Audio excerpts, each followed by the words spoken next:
Imagine it's 2025. Picture this.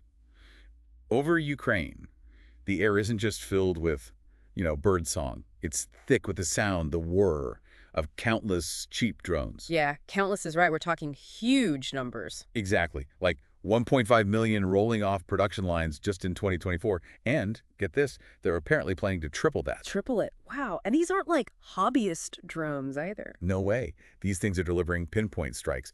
And because commercial satellite imagery is so readily available now, giving these near real-time battlefield views, well, traditional armies are having to completely rethink tactics. It forces a change, definitely. But what's also fascinating, and maybe a bit scary, is how fast the other side adapts. Right. Even as these drone tactics prove effective, the adversary learns, adapts. It happens incredibly quickly. It's a constant back and forth. Okay, now shift focus. Imagine tensions flaring up, say, between India and Pakistan. Hmm. We saw some reports, I think, in the Eurasian Times, suggesting scenarios where drone swarms, huge groups of them, might be used. Uh-huh. Used to kind of test air defenses, maybe even overwhelm them. Exactly. And the point is, these scenarios, they aren't some far-off science fiction anymore. This is the near future of conflict. Yeah. And it's all being driven by what we're calling new age defense technologies. That's the key phrase, yeah. New age tech. So this deep dive, it isn't just about the cool gadgets, the futuristic tech itself. We're going to unpack these key defense technologies, things like AI, artificial intelligence, drones, space capabilities. The big ones. The big ones. But more importantly, we're really focusing on the actionable insights for you listening and the investment opportunities that are popping up in this rapidly changing landscape. Right. How do you navigate this if you're looking at it from an investment angle? Precisely. Think of this as like your shortcut to understanding a really critical and dynamic sector without getting totally buried in the complex jargon. Keeping it accessible. Yeah. We've pulled together information from various reports, analyses of conflicts, identifying the tech trends, exploring where the smart money might be going. So our mission today is pretty straightforward, right? Totally. Extract the most crucial bits of knowledge about these technologies, their potential, especially investment potential, and keep it clear, concise, and hopefully directly relevant to you. Okay, sounds good. Where do we start? Let's start at the beginning. What are the sort of fundamental technological forces that are set to define how conflicts are fought, say, in the next few years? Okay, well, the big picture, the main theme, is this deep and ever-increasing integration of advanced technologies into pretty much every aspect of military operations. It's not just small tweaks then. No, far from it. These aren't just minor upgrades. They're fundamentally changing the game. You're talking about lethality, the reach of military actions, how far you can project power, and the sheer speed at which critical decisions have to be made now. And what are these game-changing technologies specifically? Well, you mentioned some already. Artificial intelligence, AI, it's becoming really widespread in its applications. Then you've got autonomous systems, think drones in the air, yeah, but also robots on the ground, under the sea, all capable of acting independently to some degree. Right. Unmanned everything, almost. Almost, yeah. And space-based capabilities are now absolutely vital for secure comms, for detailed surveillance, you name it. Cyber warfare tools are standard kit now, and we're also seeing the development of hypersonic weapons. Those incredibly fast missiles. Exactly. Traveling at speeds that could really alter the timing of engagements. What's also really striking is how the physical world of, tanks and soldiers is merging with the virtual domain of cyberspace. Okay, so physical and virtual blending. Yeah, creating this deeply interconnected environment. And in that environment, controlling data and networks becomes just as crucial, maybe even more crucial, than having superior firepower in the traditional sense. And it's not just nation versus nation anymore either, is it? Good point. We're seeing a definite rise in what people call hybrid warfare and gray zone tactics. Okay, hybrid and gray zone. Can you unpack those a bit? Sure. Hybrid warfare basically mixes conventional military force with irregular tactics like cyber attacks, disinformation campaigns, economic pressure. Gray zone tactics are similar, activities that are aggressive or coercive, but designed to stay just below the threshold of what would normally trigger a conventional military response, often using non-state groups or proxies. Right, making it harder to respond directly. Exactly. And in this kind of messy environment, the ability to innovate really fast, to grab technological advancements, even from the commercial world, that can give you a huge edge. You mentioned recent conflicts giving us lessons. What practical things are we learning from say, the war in Ukraine, specifically about these new technologies? Yeah, Ukraine.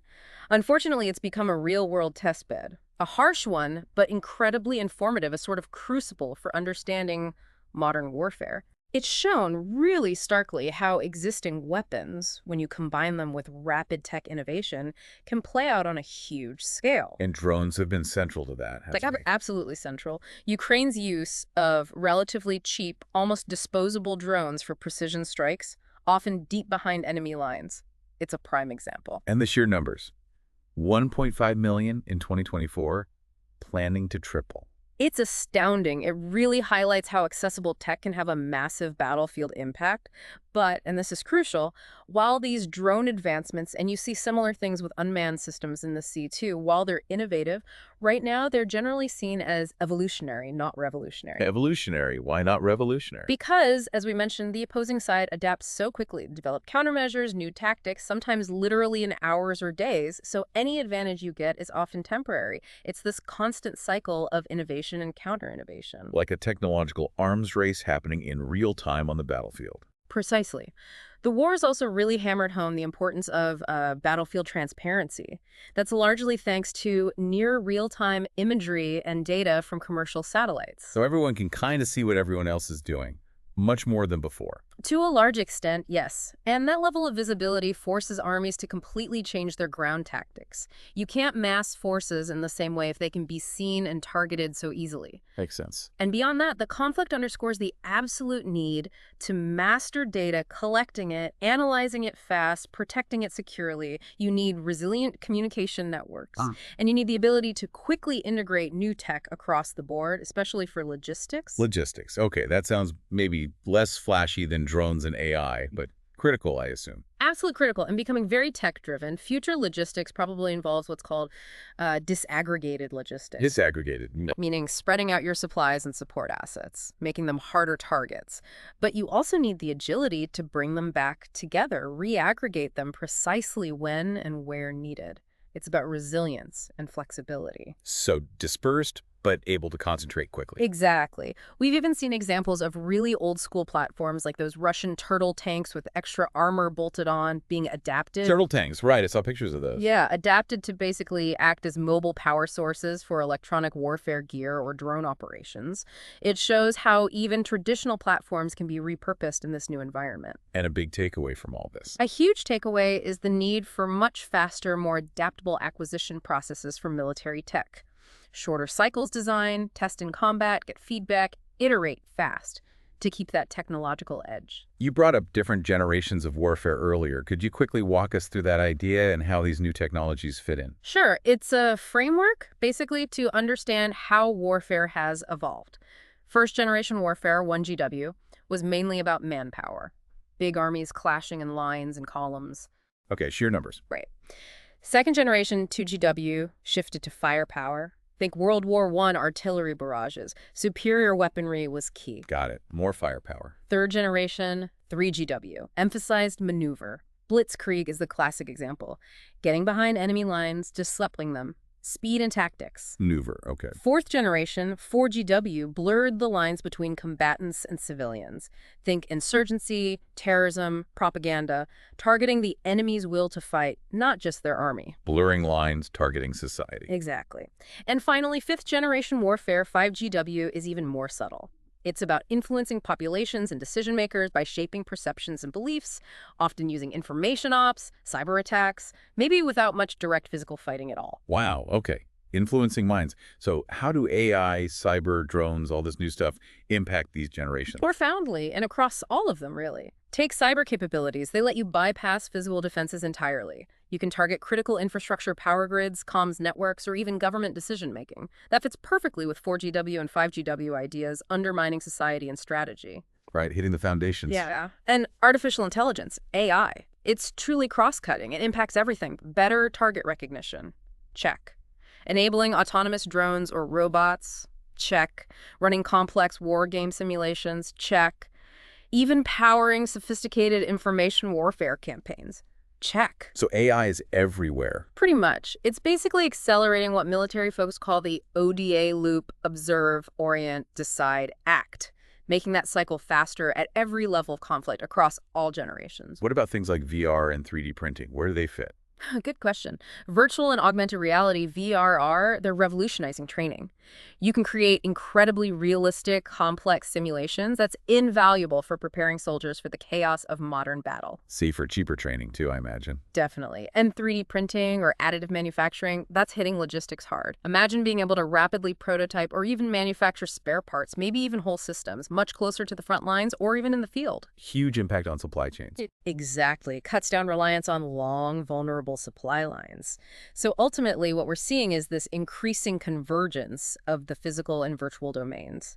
It's creating a battlefield that's way more complex, interconnected, and incredibly reliant on this cutting-edge tech. You highlighted AI as being really central. Let's dig a bit deeper. What are some specific military applications of AI that we're seeing? Absolutely. AI is fast becoming, well, a cornerstone of modern military strategy. It's not just like a nice-to-have add-on anymore. It's becoming essential for achieving what they call decision superiority. Decision superiority, making better, faster decisions than the enemy. Precisely. And also for just managing the sheer flood of data that modern warfare generates. There's just too much for humans to process effectively on their own anymore. Okay, so give us some concrete examples. Where is AI making a difference right now? A huge area is intelligence, surveillance, and reconnaissance ISR. AI algorithms can chew through massive amounts of data pouring in from sensors, satellites, drones, ground sensors, you name it. Processing all that raw data. Exactly. In real time. Identifying potential threats, tracking enemy movements, flagging anything unusual or anomalous, it delivers actionable intelligence to commanders way faster than human analysts ever could alone. Giving them a clearer picture quicker. Right, leading to faster, better responses. And the sheer volume of data coming out of conflicts like Ukraine, it's actually fueling a lot of the current AI innovation in ISR and drone tech. They have so much real-world data to train the algorithms on now. That makes sense. Right. What about AI in, actual combat systems? Yeah, that's where autonomous combat systems come in. AI is enabling UAVs, drones, lake, UGVs, ground robots, and UUVs, underwater robots, to do increasingly complex missions without constant human remote control. Like what kinds of missions? Things like navigating really tough terrain autonomously, identifying enemy targets on their own, executing specific tasks. We're seeing major powers, the US, China, Russia, investing heavily in things like autonomous tanks and these coordinated drone swarms we mentioned earlier, systems that can operate with minimal human oversight. Okay, and cyber warfare. You mentioned AI's role there too. Big time. In cyber defense and warfare, AI is a double-edged sword, really valuable for both offense and defense. How so? Defensively, AI systems monitor networks constantly, looking for weird patterns, suspicious behavior that might signal an attack.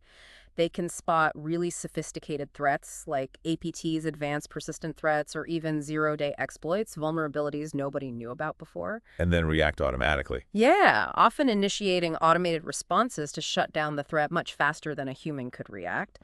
Offensively, AI can be used to design smarter, more adaptive cyber attacks, maybe malware that learns how to evade defenses or attacks tailored to specific vulnerabilities in an adversary's command systems. And state-sponsored groups are using this. Definitely. We're seeing reports of state actors using AI to make their cyber attacks on critical infrastructure more effective and harder to trace back.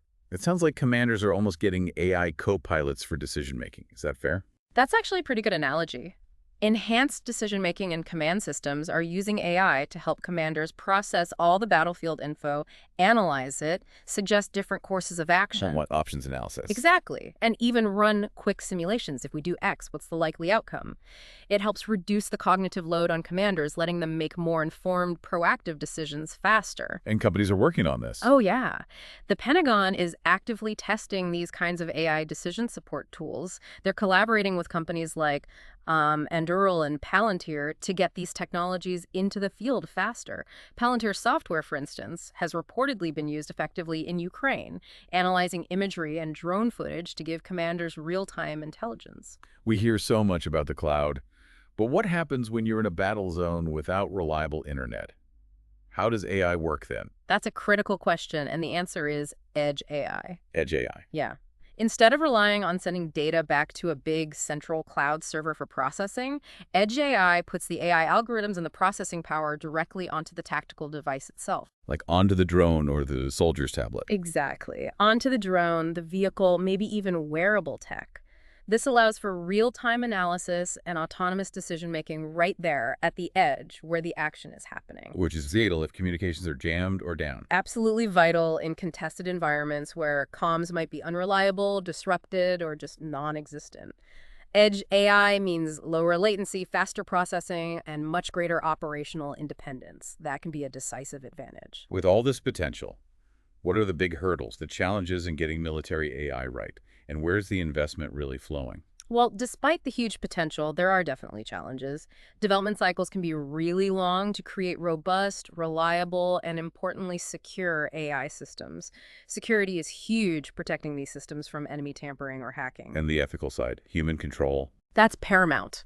Maintaining meaningful human control, especially over systems that can use lethal force, is a massive technical and ethical challenge. Interestingly, on the investment side, while direct government funding from, say, the US DoD saw a big surge initially, it seems to be stabilizing now. So less direct government money. It seems like there's more reliance now on contracting with innovative private sector companies, leveraging their cutting-edge tech.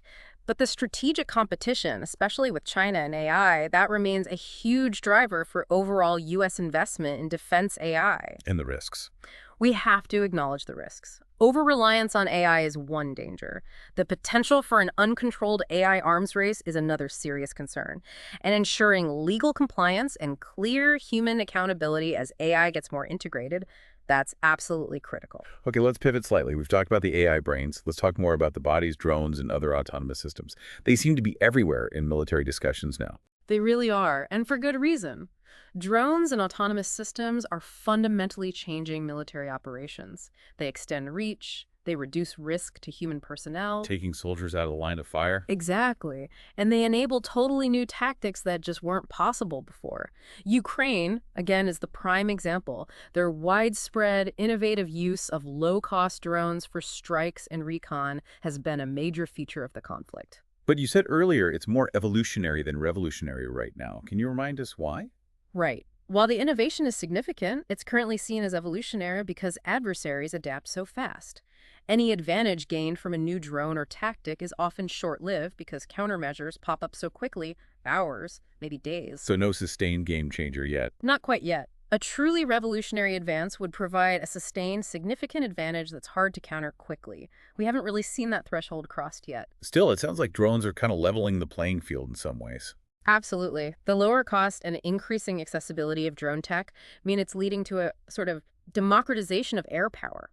More nations, even non-state groups, can now contest airspace and project power in ways that used to require a major air force. And things like commercial parts and 3D printing make them easier to build. Yeah, the availability of commercial off-the-shelf components, plus 3D printing for rapid prototyping and production, it's making it easier and cheaper to get capable drones into play quickly. What are the main types of military drones we're seeing? Okay, several key categories. You've got UCAVs, unmanned combat aerial vehicles. These are armed drones for recon, strikes, persistent surveillance. Think US MQ-9 Reaper, Turkey's Bayraktar TB2. Lots of countries are developing or buying these. Okay, the armed ones. Then there are loitering munitions, often called kamikaze drones. They hang around an area, wait for a target, then attack it autonomously. AeroVironment's Switchblade is a famous example. That market is booming. Right, the one-way attack drones. Exactly. Then you have drone swarms, coordinated groups, often AI-enabled, working together. They can overwhelm defenses, cover large areas for recon, or conduct saturation attacks. Shield AI's VBAT teams are an example here. Swarms sound particularly challenging to defend against. They are, which leads to the fourth category, counter-drone systems. Technologies to detect, track, and neutralize hostile drones. This could be kinetic, shooting them down, electronic warfare, jamming them, or even directed energy zapping them with lasers or microwaves. So defenses are evolving too, like that Airbus load drone you mentioned. Right, the low-cost air defense drone. Using a drone to shoot down another drone, potentially much cheaper than using an expensive missile against a cheap drone target. Makes sense. The tech behind all this must be moving incredibly fast. It really is. More AI for autonomous navigation and targeting, better swarm tech, better stealth to avoid detection, longer endurance, better batteries, hybrid engines explores, more advanced sensors like LiDAR and high-res imaging, and even early work on hypersonic drones. Hypersonic drones, wow. Yeah, still early days, but the potential is there. And is this translating into market growth? are companies selling a lot more of these? Oh, absolutely. The military drone market is expanding rapidly, driven by defense budgets going up, more complex global threats, and this clear strategic shift towards unmanned systems. North America is a huge market. What kind of numbers are we talking? Well, the military drone market specifically is projected to grow from about $13.9 billion in 2024 to maybe $25.6 billion by 2034. That's pretty solid growth.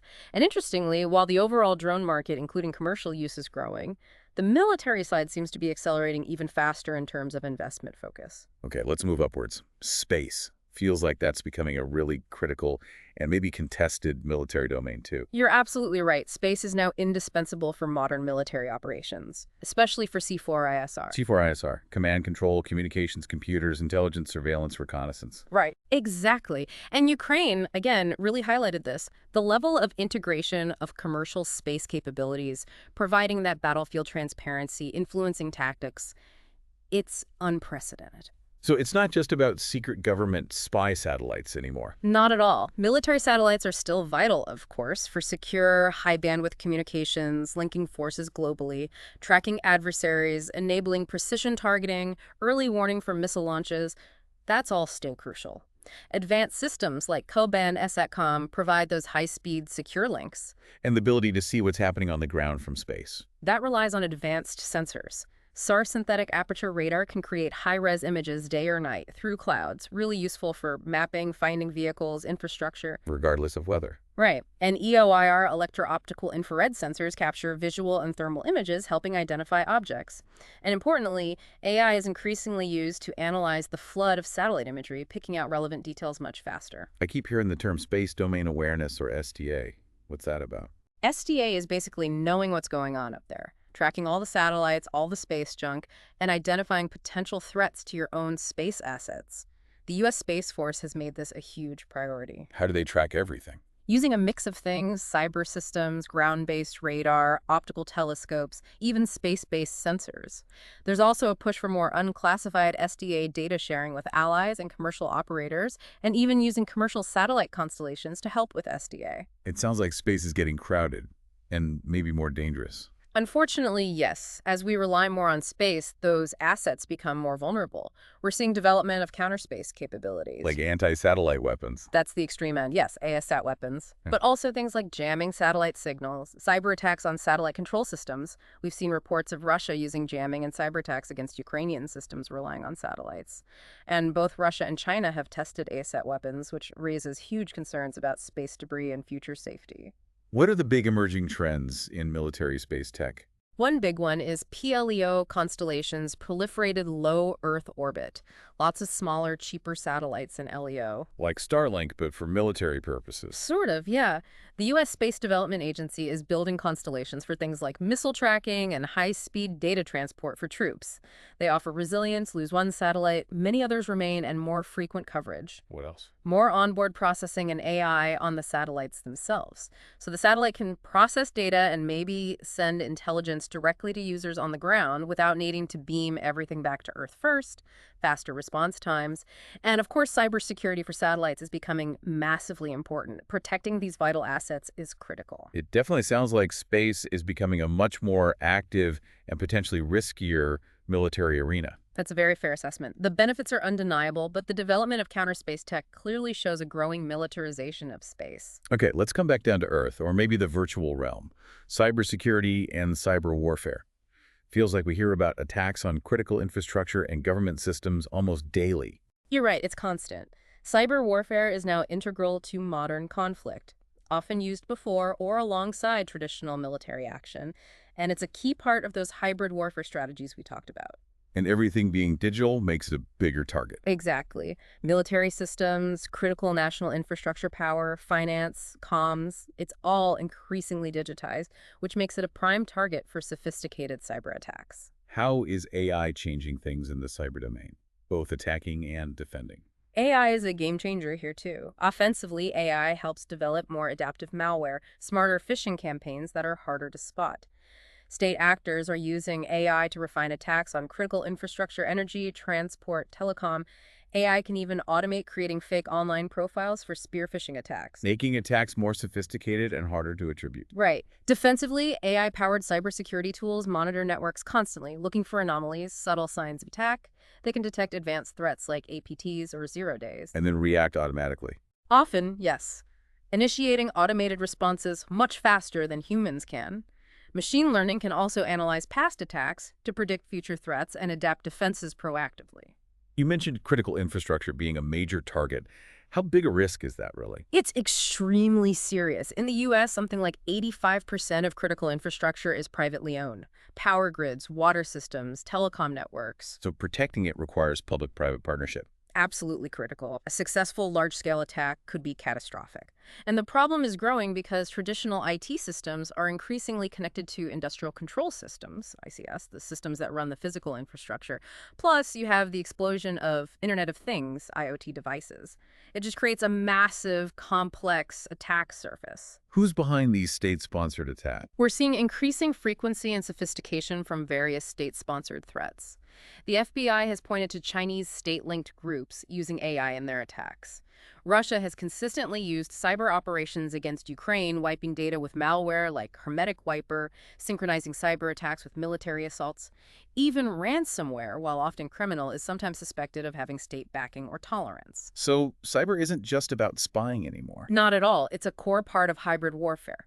Disabling infrastructure, spreading disinformation to undermine public trust, destabilizing adversaries without necessarily resorting to major combat. And AI helps with the disinformation part, too. Definitely. In information warfare, AI enhances data collection, analysis, and even generating content for influence ops. It can analyze psychology for better targeting, but also defensively help detect AI-generated deepfakes and misinformation.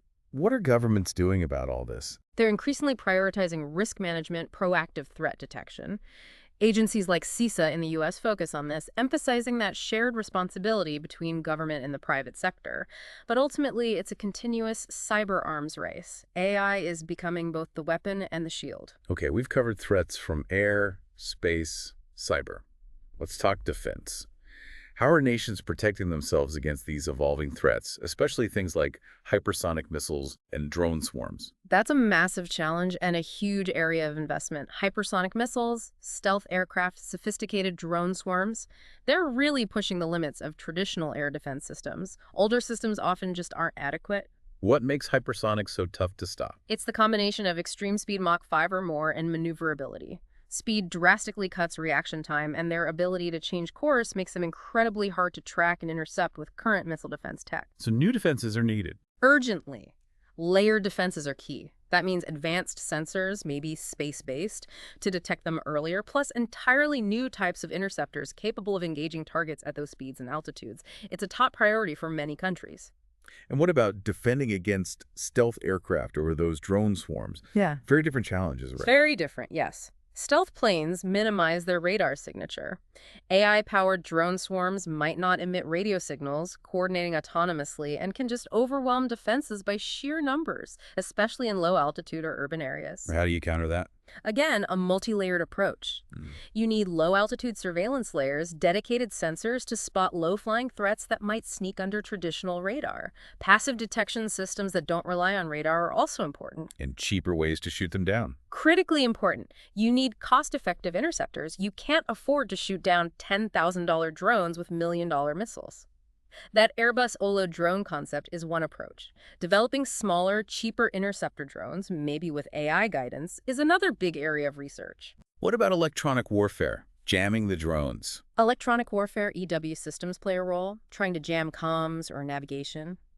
But reports on effectiveness against sophisticated drones are mixed. Sometimes it works, sometimes it doesn't seem to. So all these different defensive layers need to work together seamlessly. That's the goal of integrated and layered defense.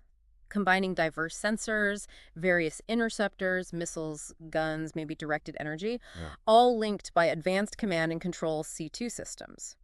Northrop Grumman's IBCS system is a good example designed to fuse data from many different sensors into one unified picture for joint operations. And AI helps coordinate all that. Increasingly, yes. AI enhances detection, tracking multiple targets, prioritizing the biggest threats, speeding up decision support for the human operators. Crucial when facing fast, numerous threats like swarms. You also mentioned hypersonic drones as a potential threat. Yeah, even if initially unarmed, their speed, potential stealth, and maneuverability could disrupt surveillance, target key assets by causing confusion, or just overwhelm defenses. China's MD-19 drone is an example people are watching. It forces continuous reevaluation of defensive strategies and sensor capabilities. It's that constant cat-and-mouse game. Let's shift to ground operations, maybe even operations without soldiers directly involved, robotics in warfare. Robotics is definitely playing a bigger role. UGVs, ground, UUVs, underwater, other automated systems, often AI enhanced. They're taking on tasks that are dangerous, dull, or difficult for humans. DDD tasks. Reduces risk, augments capability. What kinds of tasks are these robots doing now, or likely to soon? We're seeing AI-enabled robots navigating complex terrain autonomously, avoiding obstacles, identifying threats, executing missions, UGVs doing recon in hazardous areas, logistics transport, maybe even direct combat roles down the line. UUVs are great for underwater surveillance, mine hunting, inspecting infrastructure. And they work with soldiers, not just replace them. That's the key concept. Human-machine teaming, or HMT. It's about collaboration. Humans bring context, intuition, ethical judgment. Robots bring precision, endurance, operation in hazardous places. It creates this idea of distributed agency on the battlefield. It's not just combat roles, though, right? Other applications. Absolutely. Logistics and sustainment are huge areas. Autonomous drones or UGVs for convoy support, resupply missions in dangerous zones, drone swarms monitoring supply lines, or providing perimeter security for bases. And you mentioned repurposing old platforms, like tanks. Yeah, there's this interesting idea of using things like tanks not just for fighting, but as mobile power sources or data hubs to support robotic systems and other electronics on the future battlefield. Is this a big growth market in defense? Huge growth, driven by the desire to reduce casualties, enhance capabilities, deal with complex threats. Projections are substantial. The military robot market alone could hit over $48 billion by 2030.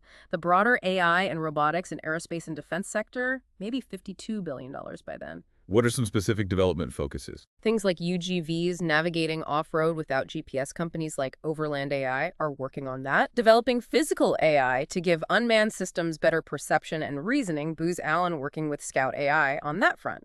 So while fully autonomous robot wars aren't here yet, increasing autonomy and this human-machine teaming are definitely reshaping the battlefield. Okay, one more critical, often unseen area.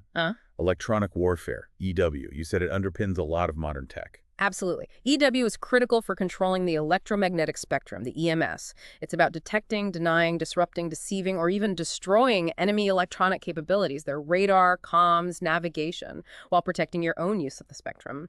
The EMS is a contested domain now, just like land, sea, or air. What are the main functions within EW? 3 core functions. Electronic attack, EA. Using electromagnetic energy, like jamming signals, to degrade or neutralize enemy electronics.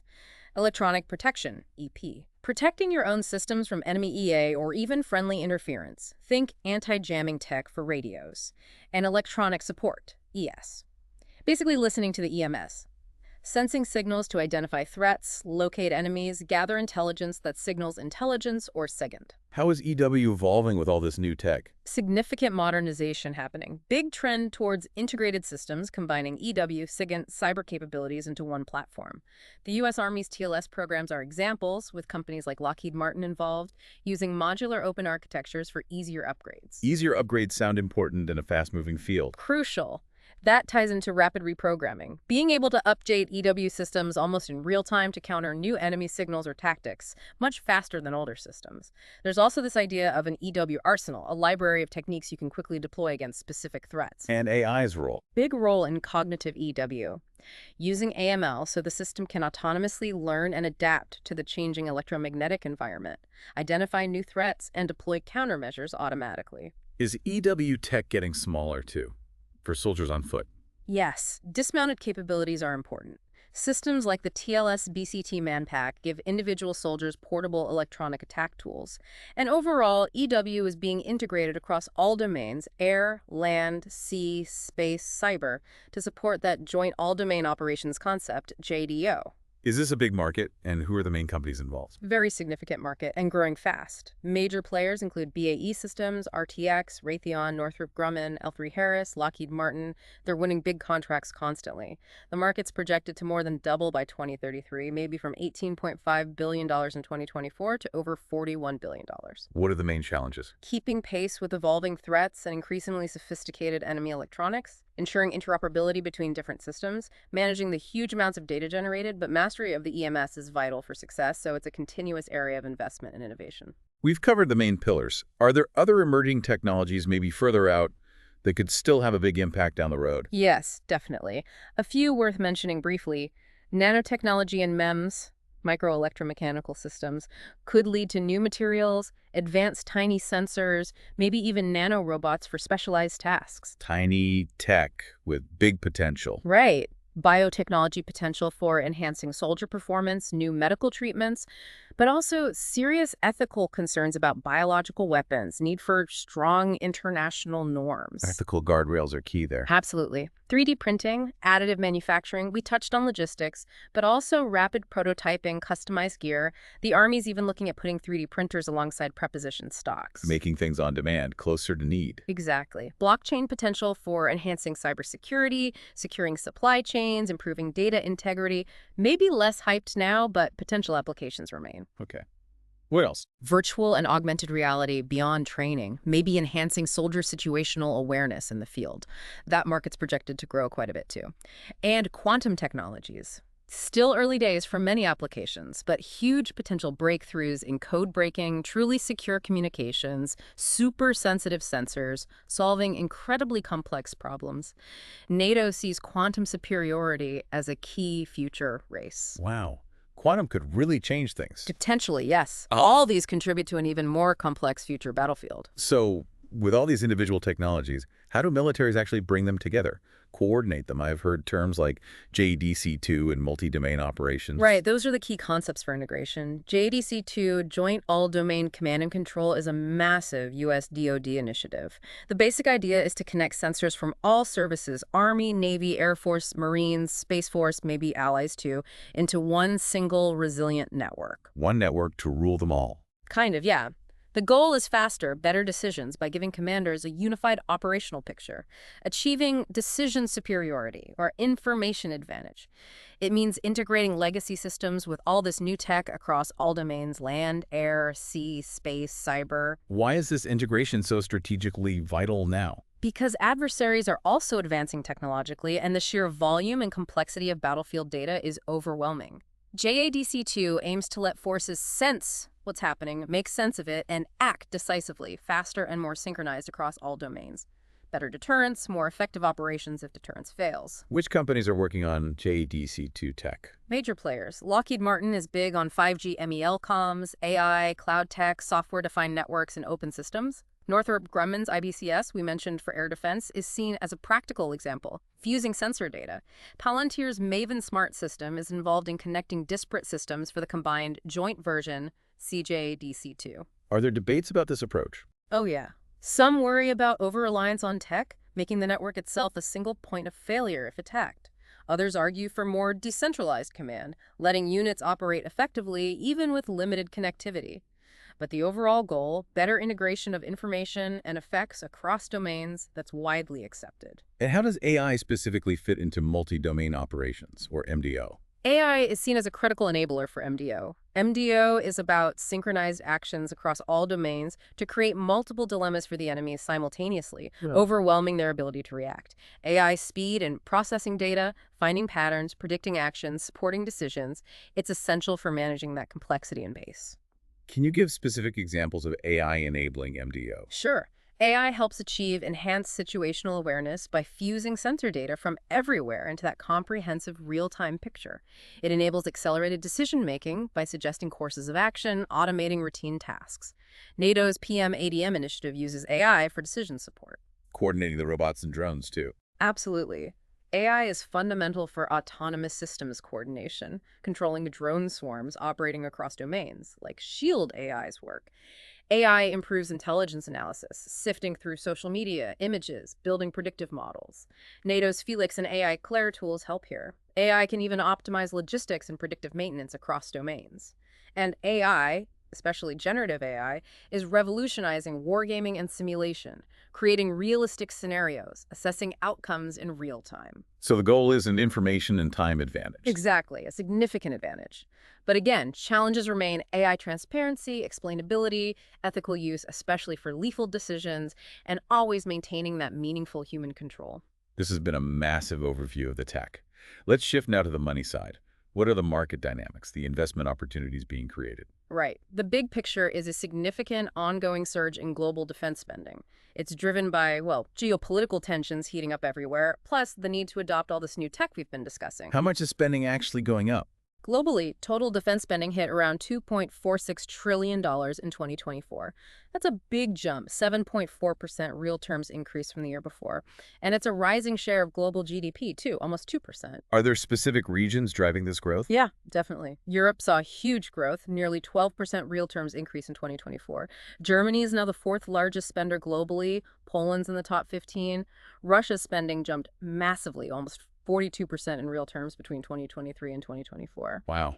What about Asia and the U.S.? In Asia, China's budget keeps growing steadily, faster than the regional average, though others like Japan and Indonesia are increasing spending too. And the U.S., still number one by a long shot, almost $1 trillion in 2024. That's about 37% of the global total. And that focus on modernization and new tech means spending is expected to stay high. What about market forecasts for the specific tech areas we've discussed? AI, drones, cyber. The forecasts there are generally very strong, pointing to big growth opportunities. Overall military platforms may be growing around 7% per year to $77 billion by 2030. But AI and military applications, that's explosive. Projected CAGR of over 20%, hitting maybe $61 billion by 2034. Huge growth in AI hardware and software. 20% growth per year is massive. It really is. Military robots, also strong growth, maybe close to 9% CAGR, reaching $48 billion by 2030. The broader AI and robotics and aerospace and defense sector, around 7% CAGR. Military drones, solid growth too, maybe 6.3% CAGR, hitting $25.6 billion by 2034. Loitering munitions in North America forecast to more than double by 2032. And cyber. Cybersecurity just keeps growing. Global market projected to exceed $500 billion by 2032. DoD cyber spending jumped over 15% in the 2024 request. Even niche areas like immersive reality, VRR for defense, are seeing strong projected growth, maybe 16% CAGR. Yeah, all these trends point to a really robust and expanding market for advanced defense tech in the coming years. Given all that, what's the overall investment outlook for these new-age defense technologies, say, looking out to 2030? The outlook is exceptionally strong, really promising, driven by that persistent instability, lessons learned from recent conflicts about what works, and this global push for modernization. What are the key themes investors should watch? Several interconnected themes stand out. One, AI dominance continues. Huge investment in secure, ethical AI, edge computing, human-machine teaming. That 20% CAGR speaks volumes. Two, autonomous systems proliferation. High demand for affordable, resilient drones and robotics. Think nearly 9% annual growth for military robots. Okay, AI and autonomy, what else? Three, space as a critical warfighting domain. Accelerated investment in C4ISR, SDA, resilient comms like PLLEO, counterspace tech, continued commercial integration. Four, cybersecurity as a perennial arms race. Soaring demand for advanced AI-powered defense, focus on critical infrastructure. That $500 billion market projection. Hypersonics, too. Definitely. Five, the hypersonic imperative. Top priority for major powers, both offense and defense. Six, advanced air and missile defense. Critical investment area to counter those sophisticated threats. 7. JADC2 and network-centric warfare. Continued investment in connecting everything. Anything else to consider? Yeah. 8. The resource demands and infrastructure needed data centers, energy, semiconductors, special materials. That's a whole ecosystem. And finally, 9. A shift in acquisition and the industrial base. Favoring agile companies, startups that can innovate fast, like the DoD's Replicator initiative trying to speed things up. So look for innovative companies with government ties. Exactly. Companies Yeah. with strong innovation, adaptable models, good government relationships, we're likely to see a reshaping of the defense landscape with new players emerging alongside the giants. Okay, let's get specific. Can we look at some of the major prime defense contractors and what they're doing in these new age areas? Sure, the primes are foundational. They have the resources, the relationships, the broad expertise. Let's start with Northrop Grumman, NOC. Okay, Northrop, what's their focus? Leading portfolio in autonomous systems, think the B-21 Raider stealth bomber, the MQ-4C Triton maritime drone, big in space systems, mission systems like that IBCS for air defense, advanced weapons, How sensors. are their financials looking? Recent performance? First quarter 2025 sales were down slightly year over year, partly due to some space programs winding down and a charge related to the B-21. But crucially, their total backlog signed contracts remains very strong, around $86 billion. And their strategy? Focus on tech differentiation, scaling up design and production, expanding international sales. Analysts generally like their long-term prospects due to the backlog, though everyone's watching the B-21 program closely. And they hold a notable share of that global AI and military market. Okay, what about Lockheed Martin, LMT, another giant? Huge player. Aeronautics, F-35, next-gen fighters, missiles and fire control, big in hypersonics, rotary and mission systems increasingly focused on JADC2, integrating AI, and a major space presence, navigation, secure comms, missile warning. Financials and strategy for Lockheed. Q1 2025 saw net sales increase to $17.2 billion. Massive backlog, $159 billion. Strategically, they're pushing their 21st century security concept, integrating digital tech everywhere, continuing hypersonic development, using AI for cyber defense. Analysts generally positive, liking their alignment with future needs. Valuation seems attractive, though some noted lower trading volume recently despite progress on hypersonics. Also a significant player in the AI and military markets, similar to Northrop. Right, and the third big one, RTX Corporation, RTX, formerly Raytheon Technologies. Right. Highly diversified. 3 segments: Collins Aerospace, Connected Battlespace, Pratt& Whitney Engines, and Raytheon, Missile Defense Sensors, C5ISR, Cyberspace, Hypersonics, EW. Very broad portfolio. Oh, they do recently, strategy. Q1 2025 showed strong organic sales growth, 12% adjusted earnings up, huge backlog too, $196 billion. Strategically, they leverage the synergy between those 3 businesses, invest heavily in R&D across the board, and focus on optimizing their supply chain. Analysts often rate them as a promising growth stock with positive earnings expectations. And like the others, RTX holds a substantial share in that global AI in military market. Great overview of the primes. Now, what about some of the more specialized defense tech companies focusing on specific niches? Yeah, beyond the primes, there are really interesting specialized players. Take Kratos Defense and Security Solutions, TTOS. Kratos, right, they do drones. Exactly. Advanced unmanned aerial systems target drones that simulate enemy jets, and their XQ-58A Valkyrie, that's a low-cost, sort of expendable UCAV. Also involved in space systems, hypersonics. How are they performing? Q1 2025 revenue was up over 12%. Solid growth, especially in unmanned systems. Healthy backlog of $1.2 billion and a big pipeline of potential future contracts, over $8 billion. Their strategy is all about disruptive, affordable tech, fast development cycles. Analysts often highlight that growing military demand and their innovative autonomous capabilities. Okay. How about AeroVironment, AVAV? Known for smaller drones. Leader in small UAS and those loitering munitions. Think Raven, Puma drones, the Switchblade kamikaze drones. Their recent Q3 fiscal 25 results show sales of $186 million and a record backlog of over $600 million, suggesting strong demand. And their strategy. Any recent moves? Focus is staying dominant in tactical drones and loitering munitions, and they just made a big acquisition, Blue Halo. That should significantly broaden their tech portfolio across air, land, sea, space, cyber. Analysts note their strong contract wins and leadership in autonomous systems, especially loitering munitions. We hear a lot about Palantir Technologies, PLTR. What's their specific defense angle? Palantir is all about powerful AI software platforms for analyzing huge, complex data sets. Their Gotham platform is widely used by government and defense for intelligence, mission planning, C2. Their newer AI platform, AIP, is specifically for deploying large language models and advanced AI in secure defense environments. How are they doing financially? Strong growth. Q1 2025 revenue up 21% year over year to $634 million, especially strong in U.S. government work. They actually raised their full-year revenue guidance because of it. And their strategy? analyst views? Strategy is expanding AIP adoption in government and commercial sectors, leveraging their deep government ties. Analysts often see them as a strategic winner in AI, strong long-term potential, though some raise questions about valuation. They also hold a notable and growing share of that AI in military market. Who else falls into this specialized category? Other key ones include LATOS, LDOS, broad IT services, engineering, cyber, autonomous systems for defense and intel communities. Solid Q1 revenue growth, reaffirmed full-year guidance. Strategy includes space, maritime security, energy, digital modernization, mission software. They've been acquiring cybersecurity firms, too. Okay, Latos. Who else? Booz Allen Hamilton, BAH. Big consultant, but also advanced AI, cyber services, digital transformation for defense national security clients. Strong fiscal 24 results raised guidance for FY25.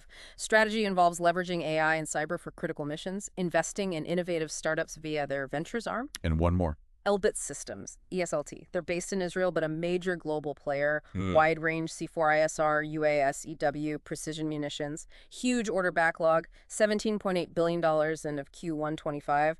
Healthy revenue growth, too. Okay, so established primes, specialized players. Yeah. But there's also a lot of buzz around newer private companies, the startups. Who are the key ones to watch there? Yeah, the private defense tech scene is incredibly vibrant, tons of innovation, and Anduril Industries is a huge one, focused on AI-powered autonomous systems. Their core is Lattice OS, an AI operating system powering their own hardware Sentry Tower for surveillance, Ghost and Fury drones, Dive LD underwater vehicles. They've raised a lot of money, right? Massive amounts. Reached a $15 billion valuation after a nearly $1.5 billion funding round, reportedly seeing hundreds of millions in annual revenue growth. Their strategy is about software-defined production, autonomy for every mission. They're really shaking things up. Who else is prominent? Shield AI. Their focus is on advanced AI pilots, especially their HiveMind platform, enabling fully autonomous flight for everything from small drones to jets. Also, multi-billion-dollar valuations, significant DoD contracts for their VB drone with swarming capabilities. Strategy is pushing AI for autonomous flight and collaborative teaming. Any others worth mentioning briefly? Definitely. Applied Intuition, simulation testing for autonomous systems. Rebellion Defense, AI software for military decisions. Epirus, high-power microwave-directed energy weapons. Red 6, augmented reality for pilot training. Distributed Spectrum, AI for RF spectrum awareness. Overland AI, off-road autonomy for ground vehicles. Lots of cutting-edge work happening in these private companies. They could really impact the future landscape. For our listeners interested in broader exposure, maybe without picking individual stocks, what about defense tech ETFs, exchange-traded funds? ETFs can be a good option for diversification. Some key ones. ITA, iShares U.S. Aerospace and Defense, focuses on large mid-cap A&D companies like Boeing, Lockheed, expense ratio 0.40%. XAR, SPDR, S&P, Aerospace and Defense, more equal-weighted approach, broader exposure beyond the giants, lower expense ratio, usually 0.35%. Holdings like Kratos. Okay, ITA and XAR. Others? PPA, Invesco Aerospace and Defense, tracks U.S. Defense, Homeland Security, Aerospace, expense ratio 0.58%. Top holdings RTX, General Dynamics. For space specifically, there's UFO, Procure Space ETF, invest globally in space-related businesses. Higher expense ratio is 3.75%. Holdings like Maxar can be volatile. What about robotics or cyber ETFs? Good point. For robotics automation, Global Robotics and Automation Index ETF, global exposure, expense ratio 0.95%. Holdings like NVIDIA. For cybersecurity, two big ones. CABR, First Trust NASDAQ Q Cybersecurity ETF, and HAC, ETFMG Prime Cybersecurity ETF. Both focus on cybersecurity companies. CABR expense ratio 0.55%, HACK 0.60%. Holdings like Palo Alto Networks, CrowdStrike. So lots of options, but listeners need to do their homework on each one. Absolutely. Check the focus, holdings, expenses, assets under management. Make sure it fits your own investment goals and risk tolerance. Okay, as we start to wrap up, based on everything we've discussed, can you give our listeners some actionable investment strategies for approaching this new age defense sector? Certainly. A few key strategies seem prudent. First, diversification across subsectors. Don't put all your eggs in one basket, whether it's AI, drones, space, cyber, air defense, robotics, or EW. They have different drivers, different risks. A mix of primes, specialists, maybe relevant ETFs can help spread risk. Okay, diversify. What else? Second, focus on companies with strong R&D and solid government contracts. Innovation is key here. Look for companies with tech leadership, clear roadmaps, and strong growing government backlogs provide revenue visibility and show trust. R&D and contracts. Got it. Third, maintain a long-term growth perspective despite potential short-term volatility. Geopolitics, budget shifts can cause bumps, but the fundamental drivers, strategic competition, evolving threats are long-term. Hmm. Focus on sustainable advantages, alignment with enduring needs. Remember those strong projected CAGRs. Think long-term. Anything else? Fourth, maybe consider the resource demands and infrastructure underpinning all this tech. Data centers, energy, semiconductors, materials. Companies supplying these essentials could also be interesting plays. By keeping these strategies in mind, you, the listener, can approach investing here with a more informed, potentially more successful long-term view. This has been incredibly insightful. A really comprehensive deep dive into this fast-moving world of new age defense tech and the investment side, too. The big takeaway really seems to be that the future of warfighting is just deeply tied to these technologies. Understanding this landscape, well, it seems to offer real opportunities if approached strategically. That's absolutely right. And for you listening, remember the key points. Focus on innovation, look for strong government partnerships, consider both the established players and the emerging disruptors, think about diversification through ETFs, adopt that long-term view, and stay aware of the broader dynamics shaping this critical sector. Right. And on that note, maybe a final thought for you to chew on. Given this incredible accelerating pace of defense tech advancement, what are some of the potential second-order effects, things impacting global power dynamics, international relations, stuff we didn't explicitly cover today, something to ponder as this tech revolution continues to unfold and reshape our world? Thank you for joining us for this deep dive.